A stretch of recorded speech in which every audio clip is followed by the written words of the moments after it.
নবপত্রিকার চতুর্থ উপাদান জয়ন্তী গাছ। এই উদ্ভিদে অধিষ্ঠান করেন দেবী কার্তিকী, যিনি বিজয়া, বীর্য ও দীপ্তির দেবী।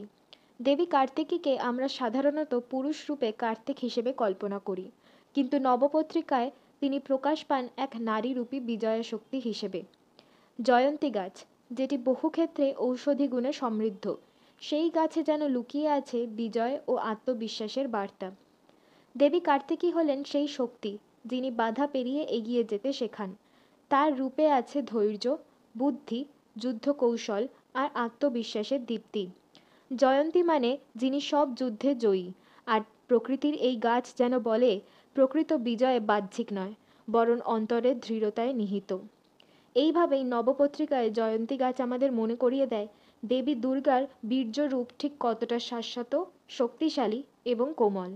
জয়ন্তী রূপে দেবী কার্তিকী যেন আমাদের আত্মবিশ্বাসকে জাগিয়ে তোলেন। নবপত্রিকার পঞ্চম উপাদানটি জানতে এই ভিডিওটিকে লাইক দিন এবং আমার চ্যানেলটিকে সাবস্ক্রাইব করুন। ধন্যবাদ।